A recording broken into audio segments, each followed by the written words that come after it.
হে নবী, এই কিতাব আপনাকে আমি দিয়েছি, কি করবেন এটা দিয়ে?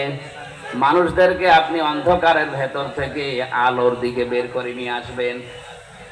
বাসারা শব্দের ব্যাখ্যা করার জন্য আমি এইটা নিয়ে আসলাম। তাহলে আমরা যারা আজ কোরআন বাদ দিয়ে মানুষকে ডাকি, ওই ডাক দিলে আপনি ওর অন্ধকারে যাবেন। এই কথা বুঝতেছেন? ঢাকাবাসী, এখানে জ্ঞানী মানুষ বাস করে, ইশারা দিলেই বোঝে। এটা তো টাঙ্গাইলের যেখান থেকে আসলাম সেই হাঁটু ভাঙা ও গ্রাম অঞ্চল না। এখানে যারা আছে মাথায় মগজ নিয়ে আছে, আজকে থেকে আপনার জীবনের টার্গেট হবে আমি ডাকবো আল্লাহর দিকে, কিন্তু কোরআন দিয়ে। কারণ এইটা ছাড়া আমার এই চোখ অচল। আরো জোরে বলেন। এতটুকু আল্লাহ শেষ করেননি, আলা বাসীরাতিন আনা ওয়া মান ইত্তাবাআনি। এটা আমার কাজ এবং আমার অনুসরণ যারা করতে চায়, আমাকে যারা অনুসারী আমার দাবি করবে, তাদের ওই একই কাজ। আমরা যারা আজ রাসূলের উম্মত বলে নিজেদেরকে কিছুক্ষণ আগে বললেন যে আমরা গর্বিত, আজকে থেকে জীবনে ডাক দেওয়া লাগবে আল্লাহর দিকে।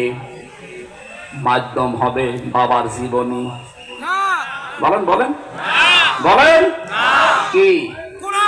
কোরআনে কারীম। কোরআন বাদ দিয়ে মানুষকে ডাক দেওয়া জায়েজ নেই। কারণ কোরআন বাদ দিয়ে যেদিকেই ডাকবেন ওইদিকে মিথ্যার সম্ভাবনা বেশি। মান ক্বালা বিহি সাদাকা, যারা কোরআন দিয়ে মানুষকে কথা বলে এরা সত্য কথা বলে। আমানা আমিলা বিহি উজরা, যারা কোরআন দিয়ে কাজ করবে তাদের পুরস্কার আল্লাহ নিজে দান করবেন। আমান হাকামা বিহি আদালা, যারা কোরআন দিয়ে বিচার করবে এরা ন্যায় বিচার কায়েম করতে পারবে। এই 53 বছর কোরআনে কারীমের বিচার এই দেশে নেই, এই জন্য ন্যায় বিচারের তুলনায় সারা জীবন আমরা অবিচার দেখতে পাচ্ছি। অবিচারের সামিল আমি নিজেও। বাবু ভাই, আমরা অবিচারে জর্জরিত ছিলাম। যদি সত্যি ন্যায় বিচার আপনি দেখতে চান এই পৃথিবীতে, মিনি জান্নাত, কোরআনের বিচার লাগবে। এইটার জন্যই তো চেষ্টা আমাদের, নাকি অন্য কোন চেষ্টা আছে? অন্য কোন চেষ্টা করলে আপনি কাফের হয়ে যাবেন। কারণ কোরআন বাদ দিয়ে বিচার করলে সে হয় ফাসিক, নাই জালেম, নাই কাফের। এটা আমি বানালাম। আমাল্লাম ইয়াহকুম বিমা আনজালাল্লাহু ফাউলাইকা হুমুল কাফিরুন ফাউলাইকা হুমুজ জালিমুন ফাউলাইকা হুমুল ফাসিকুন। একেবারে কাটছাট কথা বলছে। কোরআনে কারীম দিয়ে মানুষদেরকে ডাক দেওয়া লাগবে। কারণ কি? আমান দাআ, একালি টান আছে। আমান দাআ ইলাইহি হাদা, আর একালি টান আছে।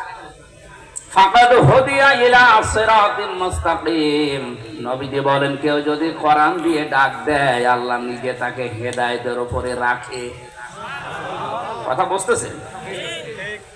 হেদায়েতের উপরে রাখতে হলে আপনার বাবা পারবে না, আপনার পীর সাহেব পারবে না। এই কথা বলেন না কেন? হামজা পারবে না। হেদায়েতের উপরে রাখতে হলে আল্লাহ পারবে। এই জন্য কোন মানুষ যদি কোরআন দিয়ে মানুষকে ডাক দেয় আল্লাহ নিজে তাকে ওই ডাক নেওয়ালা মানুষকে হেদায়েতের উপরে রাখে। তাহলে আজকে থেকে আপনি সিদ্ধান্ত দিতে পারেন না যে হেদায়েতের উপরে থাকতে হলে এই পৃথিবীর কোন মতে পথে থাকলে পাওয়া যাবে না, কোরআন দিয়ে মানুষকে ডাকা লাগবে। আর এটা ডাকতে হলে যে ঝামেলা আছে এটা আল্লাহ জানে, নাকি? সূরা মায়েদার 67 নম্বর আয়াতটা আল্লাহ এই জন্যই দিয়েছেন, ইয়া আইয়ুহার রাসূল বাল্লিগ মা উনজিলা ইলাইকা মির রাব্বিক। হে রাসূল, আপনি মানুষকে ডাক দেন, তাবলীগ করেন, প্রচার করেন, মানুষের ভেতরে ঘোষণা দেন। কি দিয়ে দেবেন? যেটা আপনাকে দিয়েছি ওই কোরআন দিয়ে। এতটুকু আল্লাহ যদি শেষ করে দিতেন, সত্যি আমি আয়াতটা পড়তাম না, আমি ডাক দিয়ে শেষ করে দিতাম। ওয়াইল্লাম তাফআল ফামা বাল্লাগতা রিসালাতা। আপনি যদি কোরআন দিয়ে দাওয়াত না দেন, কোরআনের প্রচার যদি আপনি না করেন, রিসালাতের দায়িত্ব পালন আপনার হয়নি। ওয়াইল্লাম তাফআল ফামা বাল্লাগতা রিসালাতা আল্লাহু ইয়াসিমুকা মিনান নাস, আমি জানি কোরআন দিয়ে ডাকলে বিপদ আপদ আসবে। বিশ্ব নবী এই 40 থেকে 63 এই 23 বছর কোরআনে কারীম দিয়ে দাওয়াত দেওয়ার কারণে 82 বার টার্গেট হয়েছিলেন হত্যার। কতবার? 82 বার। 27টা যুদ্ধের নেতৃত্ব দেওয়া লিখেছে তাকে নিজে। বলেন তো, কোরআনে কারীম দিয়ে ডাকলে বিপদ আপদ যে আসবে এটা নবী জানতেন না? বলেন বলেন। আল্লাহ বলেন, আপনি যদি না জেনে থাকেন, আমি আল্লাহ বলছি ইয়াসিমুকা। মজারে এটা বর্তমান, ভবিষ্যৎ, প্রেজেন্ট, ফিউচার। এখানে যদি ফিউচার এই শব্দের ভেতরে থাকবে তাহলে কা দিল কেন? কম দিতে পারতো। আল্লাহু ইয়াসিমুকুম, আমি আল্লাহ তোমাদেরকে বাঁচাবো। কা দিয়ে মুহাম্মদুর রাসূলুল্লাহকে শুধু ইন্ডিকেট করলেন কেন? তাফসীরে ফি জিলালিল কোরআন সাইয়্যিদ কুতুব লিখেছেন, যদিও আল্লাহ কা দিয়েছেন, এই কায়ের ভেতরে বিশ্ব নবীর নায়েবে রাসূল যারা তারা লুকিয়ে আছে। কিয়ামত পর্যন্ত নবীর ইলম নিয়ে, নবীর উপর নাযিলকৃত কোরআনের জ্ঞান যারা দুনিয়াতে অর্জন করছে, করবে, ওরা আক্ষরিক অর্থে ডাইরেক্ট ইনডাইরেক্ট বিশ্ব নবীর ওয়ারিস, নায়েব। কথা বলেন। তারা যদি সত্যি নবীর মতো কোরআন প্রচার করতে যায়, বিপদ আপদ মুসিবত যে আসবে না তা না, আসবে। ইয়াসিমুকা মিনান নাস, মানুষের ষড়যন্ত্র, মানুষের কূট কৌশল থেকে আমি আল্লাহ আপনাকে বাঁচাবো। এখানে ফাইল আল্লাহ নিজে। আল্লাহু ইয়াসিমুকা মিনান নাস, মানুষের চক্রান্ত থেকে আমি আল্লাহ নিজে আপনাকে বাঁচাবো। জোরে বলেন আল্লাহু আকবার। ঢাকাবাসী, হাদিসের শেষ কথা এইটা ছিল, যারা কোরআন দিয়ে মানুষকে ডাকবে, আল্লাহ নিজে যেহেতু তাদেরকে হেদায়েতের উপরে রাখবে। ফাকাদ হুদিয়া ইলা সিরাতিল মুস্তাকিম, কোন মানুষ যদি কোরআনের ডাকে সাড়া দিতে পারে, আল্লাহ তাকে হেদায়েতের রাস্তা নসিব করে দেবে। সুবহানাল্লাহ। সুতরাং আজকে আমার ডাক দেওয়া হবে কোরআন দিয়ে। আমার আলোচনার বিষয় আজকে বিবেক। কি বললাম? বিবেক। এটার উপরে কথা বলবো 1-1.5 ঘন্টা। এই বিবেক দিয়ে কোরআনে কারিমে আমার আল্লাহ যেগুলো সাজিয়েছেন, আমরা তাফসীর আকারে কথা বলবো। আমি যে ডাক দিচ্ছি কোরআন দিয়ে, আল্লাহ আমাকে হেদায়েতের উপরে রাখবে, নয়তো নবীর কথা মিথ্যা হয়ে যাবে। কথা বলেন না কেন? এবং যারা সাড়া দেবে তাদেরকে আল্লাহ হেদায়েতের পথ নসিব করবে। সুতরাং আপনারা নির্দ্বিধায় আজকের তেলাওয়াত কি আয়াতের তাফসীর শোনার পরে কোরআনের এই ডাকে সাড়া দিতে পারেন। আমি যেটা বলছিলাম সূরা হামিম সিজদার 33 নাম্বার আয়াত দিয়ে, আল্লাহর দৃষ্টিতে ভালো কথা দুনিয়ায় কেউ বলে না যে আল্লাহর দিকে মানুষকে ডাকে, ওয়া আমিলা সালিহা, আর ভালো ভালো কাজ করে। এই যে সালিহ, এই শব্দটার ব্যাখ্যা করার জন্য এই যে আন্টি শান্তি করে 2-4 মিনিট আমি ঘুরিয়ে আনলাম। আপনাদের বুঝেছেন কিনা আমি জানি না। সালেহ মানে নেক না, শুধু সৎ না। সালেহ মানে যোগ্য। সালেহ মানে কি? আরো জোরে বলেন। বাংলাদেশে আজ হাজারো মানুষকে সৎ মনে করতাম, কিন্তু এই মানুষগুলো যোগ্য ছিল না। এই জন্য দরবেশের মতো মানুষকেও দেখলাম দাড়ি কেটে নম হয়ে গেছে। এরা দরবেশের অবস্থা যদি এই হয়, যেগুলো ধরবেশ, ওগুলোর অবস্থা যে কত খারাপ। গতকালকে একজন ধরা পড়ার পর আপনি টের পাচ্ছেন, আমি নাম নিলাম না। বিভিন্ন জায়গায় এই মানুষগুলো তাদের দেহ পর্যন্ত বিক্রি করে মানুষের মনোরঞ্জনের ইচ্ছু ছিল। আমার মনে হয় এখনো যতগুলো লুকিয়ে আছে ওগুলো সব যদি প্রাণ দিয়ে বের করে আনেন, প্রত্যেকটারই দেখবেন চরিত্র ঠিক শয়তানের মতো। এই জন্য এই দেশে আমরা যারা সত্যি এই মানুষের অধিকার প্রতিষ্ঠা করতে চাই, শুধু সৎ হলে হবে না, আমাদের যোগ্যতা অর্জন করা লাগবে। যে যেই লাইনে আছেন ওই বিষয়ের শিক্ষা এবং প্রশিক্ষণ লাগবে। ইসলাম এইটাই আমাদেরকে শেখায় যে শুধুমাত্র আপনি সৎ হয়ে বসে আছেন, কি করবেন আপনি? আপনাকে যোগ্যতা অর্জন করা লাগবে। এই যোগ্যতা আমাদের এতদিন তৈরি হয়নি, এই জন্য আল্লাহ আমাদের হাতে দেশ দেয় না, জালেমদেরকে দিয়ে চালিয়েছে। আমি আল্লাহর এই বান্দা যে মাওলানা নাজমুল, ওনারে পাঠালাম, ভাই এই যে 1000 টাকা দিলাম, আপনি আসলে যে 1 কেজি মাছ নিয়ে আসবেন। মাছ নিয়ে এসেছে 1 কেজি 1000 টাকা দিয়ে, কিন্তু মাছটা পচা। কি পুরা 1000 টাকা জলে ফেলা হবে না? বলেন না কেন? ও 1 কেজি মাছ নিয়েছে, টাকা পয়সাও 2 নাম্বারই করেনি, এদিকে ওদিকে খরচও করেনি, মাছও নিয়েছে, কিন্তু মাছটা পচা হওয়ার কারণে এখন এইটা নিয়ে আবার আর এক জ্বালা। পচা মাছ এখন ফেলতে হলে একটা জায়গা লাগবে, যেখানে ফেলবেন ওই এলাকায় দুর্গন্ধ ছড়াবে, না কিনাই ভালো ছিল। আমি আর একজনকে পাঠিয়েছি, ওনারে 1000 টাকা দিয়ে পাঠালাম যে যান, ওর মাথা ভালো কিন্তু ওর একটু চরিত্রের সমস্যা আছে। 800 টাকা দিয়ে মাছ কিনে 200 টাকা দরবেশের মতো গায়েব করে দিয়েছে। আমার এসে বলছে, হামজা ভাই 1000 টাকার কমে দেবেই না, সেটা আপনার নাম বলার কারণে 200 টাকা কম নিয়েছে, সে 200 টাকা কই? আমি ভাড়া দিয়ে শেষ করে দিস, অথচ যেতে আসতে মাত্র 2-4 মিনিট সময় লাগে না। এই জ্ঞানজামটা তো মেটে না। ভাই আপনি দাঁড়িয়ে আছেন, বসে আপনার চাইতে এরকম 2-3 ডবল মানুষ রাস্তায় ঘোরাফেরি করছে, আমার আসতে এত দেরি হচ্ছে কেন? আমি এই জামের কারণে আমার দেরি হয়ে গেছে।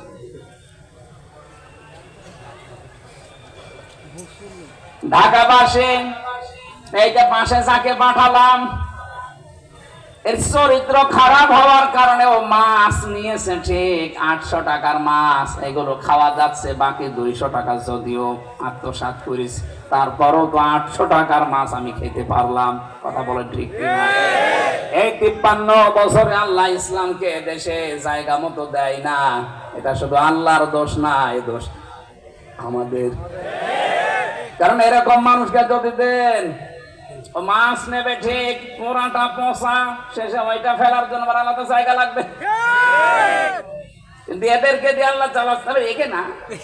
এইরকম মানুষ দিয়ে আল্লাহ চালাচ্ছে এই কারণে, কারণ অন্তত 800 টাকার মাছ হলেও তো দেশের মানুষ খেতে পারছে।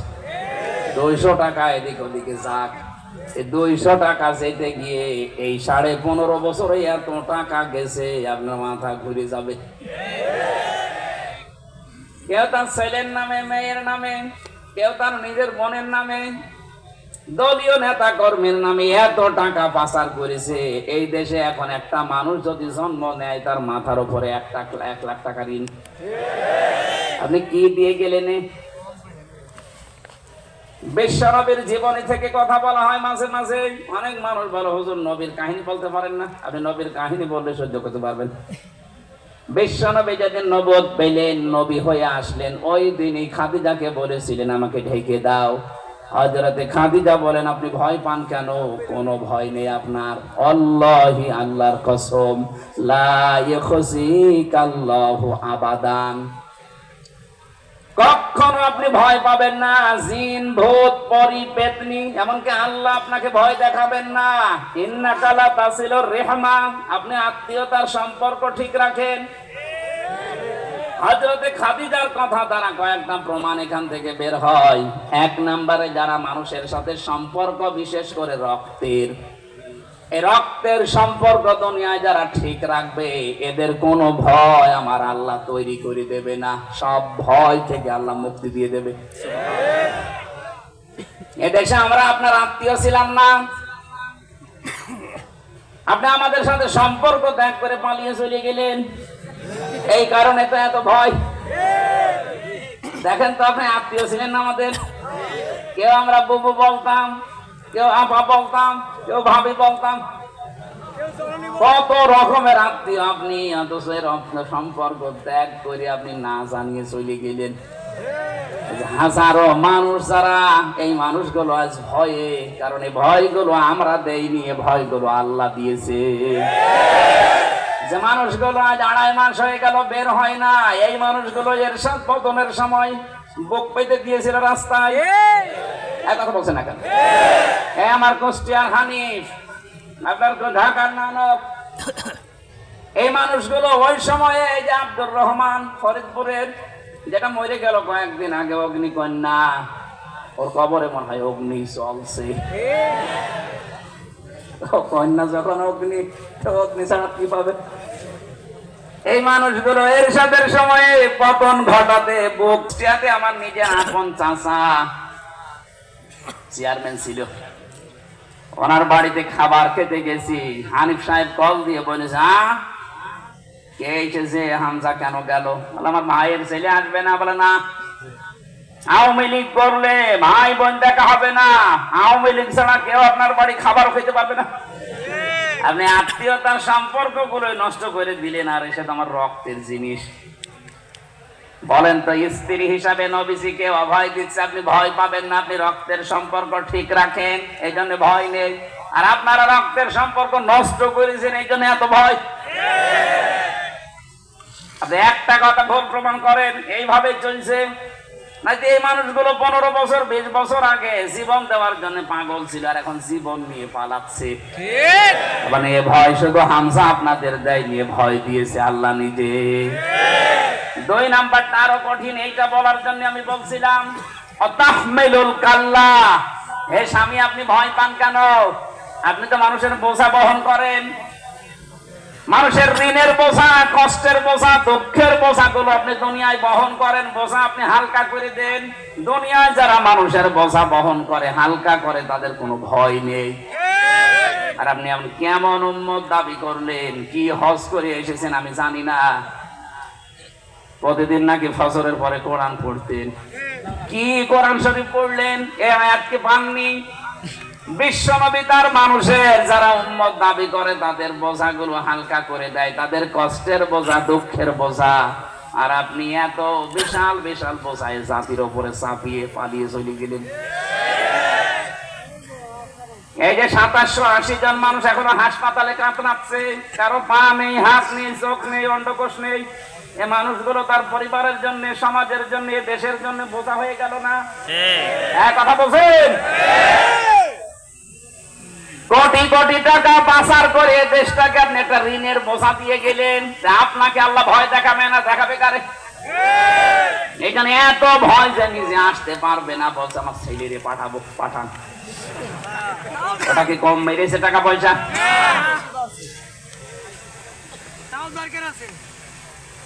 নবীর উম্মত যারা দাবি করবে, তারা মানুষের বোঝা আরো হালকা করে দেবে। কারো দুঃখের বোঝা আছে, কষ্টের বোঝা দূর করে তার একটা স্বপ্ন দেখাবে যে না, বেঁচে থাকা যায়। আর আপনি স্বপ্নগুলো আরো ধ্বংস করে দিয়েছেন। 15.5 বছরে হাজার হাজার লক্ষ লক্ষ মামলা দিয়ে এক একজনের জীবন থেকে বেঁচে থাকার আশা নষ্ট করে দিয়েছেন। বিএনপির এক একজনকে জিজ্ঞাসা করতাম, ভাই কয়টা মামলা দিয়েছে? বলছে 313টা। 313টা মামলা। আর একজনকে পেয়েছিলাম, বিএনপির এক নেতা, 553টা মামলা তার নামে, আমার মাত্র 2টা। তাই আমার জীবন যৌবন হাঁপিয়ে যায়। 313টা যার মামলা, বলেন তো সারা জীবন শুধু হাজিরায় দেওয়া লাগবে। কি জুলুম করেছি। এক একজনের মামলায় যা রায় দিয়েছিল, আমি একজন আসামিকে পেয়েছিলাম, ওর নাম মকিম গাজী। বললাম, ভাই কয় বছর জেল আপনার? বলছে 160 বছর। 160 বছর জেল। এরপরও আপনি বলেন যে 160 বছর। আপনি মানুষ, আপনি তো মরে আর একবার জীবিত হয়ে আমার জেল কাটা লাগে। কারণ মানুষ কয় বছর করে বাঁচে। এই কাজ করেছিলেন। আর বাকি হাদিসের যে এখনো 3টা পয়েন্ট আছে, ওটা তো বললামই না। ওটা বললে সব আপনার দিকে যাবে। আসলেই বলে একেবারে নিরপেক্ষ কথা বলবেন, আমার গায়ে যেন না লাগে। বলবো কি করি? যে হাদিসে বলি সেটা আপনার বিরুদ্ধে যায়। 15.5 বছরে অনেকে কথা তুলেই ফেলেছিল, রাজ্য রাজনীতি আর কোরআন শরীফ আলাদা। অথচ এটা পড়া হাদিসের বিরোধী কথা। আলা ইন্নাল কিতাবা ওয়াস সুলতানা লা ইফতারিকুন। নবীজি বলেন, জেনে রাখো অতি শীঘ্রই আমার উম্মতের ভেতরে কিছু মানুষ এমন বের হবে, এই মানুষগুলো বলবে রাজ্য রাজনীতি আর কোরআন শরীফ আলাদা। এটা বলতো না? অনুষ্ঠানে আসলেই বলতো রাজনৈতিক কথা বলবেন না, ওই শয়তান। এই সমস্ত জায়গাগুলো থেকে কোরআনের সঠিক রাজনীতি যেটা এটা না বলার কারণে এই জাতির অবস্থা হয়েছিল আমরা যোগাইলে আর বউগুলো রাজমিস্ত্রি। দেখেন আমার বন্ধু বলছে ঠিক, তারপরে ও অবস্থায় ছিল। আমরা সবাই অবস্থায় পড়ে গিয়েছিলাম। পুরুষ মানুষ করবে রাজনীতি, কথা বলেন না কেন? এটা আমি বানালাম? এটা রাজনীতি করতে হলে, নেতা হতে হলে এটা কি মহিলা না পুরুষ? আপনি তাকান আমেরিকার দিকে, ওরা সাঁতে মাতাল হলো তাহলে ঠিক আছে। এত বছরের ভেতরে কোন মহিলাকে দেয়নি। হ্যাঁ, পাগল ছাগল দেবে কিন্তু মহিলা দেবে না। তাই বলে আমি ট্রাম্পকে পাগল বলছি না, আপনি বলতে পারেন। তো এইরকম মানুষকে বসিয়েছে, কমলার মতো মানুষকে বসায়নি। এই কথা বলেন না কেন? ওরা সাঁতে মাতাল হলেও তাহলে ঠিক আছে। নবীজির হাদিস আছে, লা ইউফলিহা কওমুন, লাং দিয়েছেন ইউফলিহা, কারণে সফল হতে পারিনি। এই হাদিসটা আমরা বিশ্বাস করি না। এই কথা বলেন না কেন? নানা মন থেকে বিশ্বাস করেন 100 ভাগে হাদিস দেখি তো। লিল্লাহি তাকবীর। আমরা হাত তুলবেন না ভাই, সামনে বিরানি আছে। ঠিক আছে, যারা হাত তুললেন আমি জানছি 100 ভাগ বিশ্বাস করলেন। আগামী থেকে আমরা সিদ্ধান্ত নেওয়া লাগবে, কিয়ামতের আগে দেশে কোনো মহিলা যেন না বসে। পুরুষ মানুষ চাচা এর সঙ্গে মতো অসুবিধা নেই, সকালে এক কথা বলে বিকালে আর, তারপরে অসুবিধা নেই, কারণ অন্তত পুরুষ মানুষ। কোরআনে কারীম জানিয়েছে, আর রিজালু কাওয়ামুনা আলান নিসা, পুরুষ হবে নেতা। কে বলছে? বলেন বলেন। আর মেয়েরা থাকবে তাদের আজ্ঞা বহন। কিন্তু পুরো সিস্টেম আমেরিকায় হাদিস মানে দেখেছেন, এভাবে তারা সফল হচ্ছে মনে হচ্ছে। যদিও তারা তাদের দৃষ্টি আমাদের এই চর্ম চোখের দৃষ্টিতে তারা সফল, কিন্তু জ্ঞানের দৃষ্টিতে তারা সফল না। এইটার নাম সফলতা না। আসল সফলতা ফামান সুহসিহা আনিন নার ওয়া উদখিলাল জান্নাতা ফাকাদ ফাজ।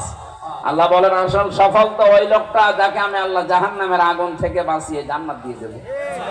ওরা যেগুলো করে ওগুলো জান্নাতে যাওয়ার কাজ না, বিশেষ করে সমকামিতা। এই কথা বলেন না কেন? মানবাধিকারের নাম নিয়ে আজ বাংলাদেশের এই রাজধানীর বুকে অনেকে মানবাধিকারের নাম নিয়ে সমকামিতার অফিস করতে চাচ্ছে। এদেশে একটা মুসলমান বেঁচে থাকতে এই শয়তানি অফিস করতে দেওয়া হবে না ইনশাআল্লাহ।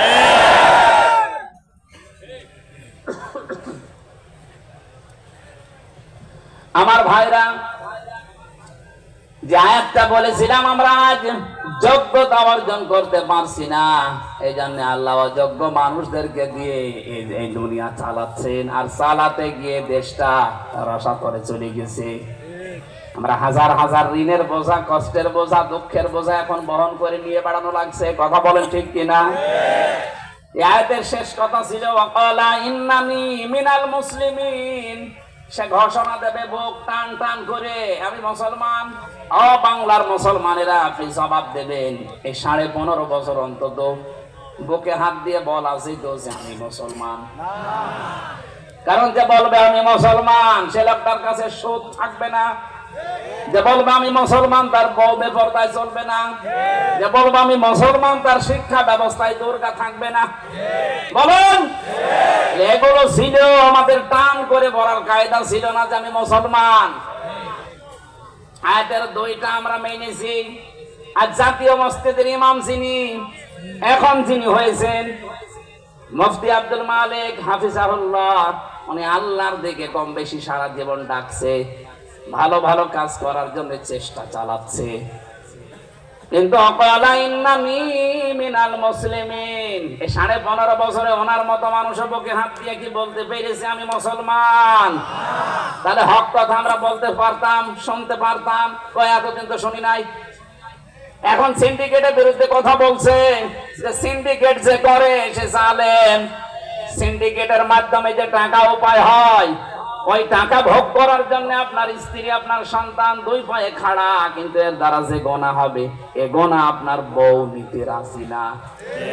এ কথা 15.5 বছর তো বলতে পারতাম না আমরা। ওনার মতো হাজারো আলেম, হাজারো ইমাম, হাজারো খতিব এই দেশে সব মুখে তালাবদ্ধ ছিল আমাদের। কথা বলেন ঠিক কিনা? আমি যে মুসলমান এই কথা বলার যোগ্যতা আমরা হারিয়ে ফেলেছিলাম। এই জন্য তাকওয়া যে শব্দ দিয়ে আরম্ভ করেছিলাম, তাকওয়া মানে শুধু ভয় না। তাকওয়া শব্দের আধুনিক ব্যাখ্যা হচ্ছে আল্লাহর নিষিদ্ধ কাজগুলো ঘৃণা করে ছেড়ে দেওয়া। যত কাজ আল্লাহর নিষিদ্ধ আছে এই কাজগুলো যখন জানবেন তখন শুধু ছেড়ে দেবেন না, ঘৃণা করে ছেড়ে দেবেন। এই তাকওয়া যদি আমরা অর্জন করতে পারি, এই দুনিয়ার যত আসমানে আর জমিনের বরকতের দরজা আছে, লাফাতাহানা আলাইহিম বারাকাতিম মিনাস সামাই ওয়াল আরদ। আল্লাহ বলেন আসমান আর জমিনের যত বরকতের দরজা আমি আল্লাহ সব খুলে দেব। বলেন সুবহানাল্লাহ। আজকের আলোচনার যে বিষয় বললাম বিবেক, এটা দেখে আমাদের জাগ্রত হয় কিনা? কোরআনে কারীম আমি পড়াশোনা করে এইটাই পেয়েছি, যারা বিবেক কাজে লাগাতে পারবে আল্লাহ পাক তাদেরকে রাস্তার সন্ধান দিয়ে দেবে। আমরা আজ রাস্তা হারিয়ে ফেলেছি, বিবেক আমরা কাজে লাগাতে চাই না? আরো জোরে। এইটার জন্য আপনি মানুষ, এটা যাদের কাজে লাগে না আল্লাহ তাদেরকে চতুষ্পদ জানোয়ারের চাইতেও নিকৃষ্ট ঘোষণা দিয়েছেন। সূরা আনফাল 22 নম্বর আয়াত, ইন্না শাররাদ দাওয়াবি ইনদাল্লাহি সাম্মুল বুকুমুল লাযিনা লা ইয়াকিলুন। এই পৃথিবীর যত সৃষ্টি আছে সব চাইতে নিকৃষ্ট আমি আল্লাহর কাছে ওই লোকটা যে তার বিবেককে কাজে লাগায় না। আমরা কি নিকৃষ্ট শুকর কুকুরের চাইতেও খারাপ হবো আল্লাহর কাছে? বলেন। আমরা আল্লাহ যেটা জানাতে চাচ্ছেন এই আয়াতে, জাহান্নামে যাওয়ার বহু কারণ কোরআনে আমি পেয়েছি, এই আয়াতে পেয়েছি তিনটা। এই তিনটা যার ভেতরে পাওয়া যাবে মাস্ট বি সে জাহান্নামে যাবে। আল্লাহ একেবারে শব্দ শুরু করার আগে গ্যারান্টি দিচ্ছেন, ওয়ালাকাদ অবশ্যই দারানা লি জাহান্নামা কাসীরাম মিনাল জিন্নি ওয়াল ইনস, অধিকাংশ মানুষ আর জিন জাহান্নামে যাবে, এই জন্যই তারা তৈরি হয়েছে। প্রশ্ন আসতে পারে আল্লাহ কাসীর দিলেন কেন? কালিল শব্দ না দিয়ে কাসীর দিয়েছেন, তাহলে আমাদের দোষ কি? আমরা তো জাহান্নামে যাব না। এখানে তিনটি ইন্দ্রিয় শক্তির কথা আছে, এটা আল্লাহ সবাইকে দেয়নি। যাকে দিয়েছে সে যদি এই তিনটি ইন্দ্রিয় শক্তি কাজে লাগাতে না পারে, মাস্ট বি সে যেন বিশ্বাস করে ও জাহান্নামে যাবে।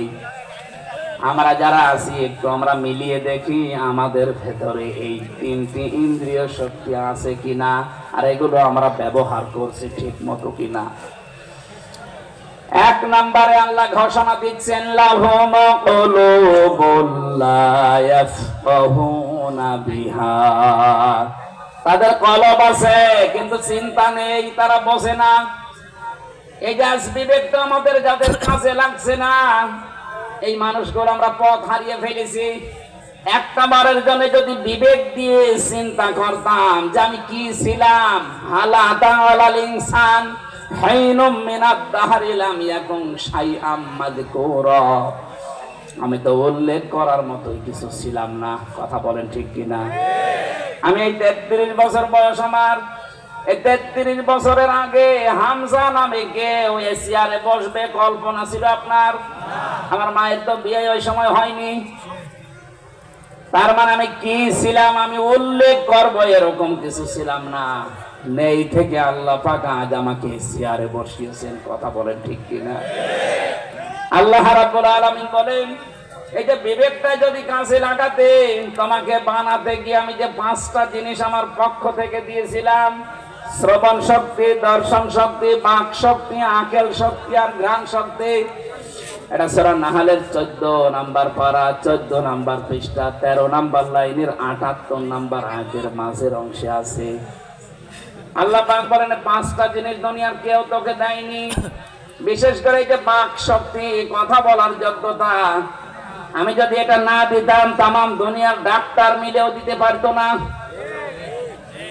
আমি আয়াতটা পড়ার পরে দেখেছিলাম বিজ্ঞান এখন প্রমাণ করছে এই যে কণ্ঠস্বর, এখানে কয়েক ইঞ্চি জায়গা, এই জায়গা দিয়ে কথা তৈরি হয়। এক একটা কথা তৈরি হতে 27টা স্তর, 27টা ধাক্কা লাগার পরে একটা কথা তৈরি হয়। আয়াতের তাফসীর পড়তে গিয়ে পেয়েছিলাম তাফসীরে হাক্কানিতে মুফাসসির লিখেছেন এই যে কথা তৈরি করার জন্য 27টা স্তর আছে, ধাক্কা লাগে একটার পরে একটা, প্রতিটি জায়গায় আল্লাহ এক একজন ফেরেশতা বসিয়ে রেখেছে। এর কাছে ও, ওর কাছে ও, ওর কাছে ও, এভাবে দিতে দিতে 27 নাম্বারটায় যাবার পরে কথা আমার আল্লাহ বের করে দেয়। সুবহানাল্লাহ। আল্লাহ বলেন আমি রব নাম নিয়েছিলাম এই কারণে তোরে কথা বলার যোগ্যতা দিয়েছি, বিবেকটা যদি একটু কাজে লাগাতে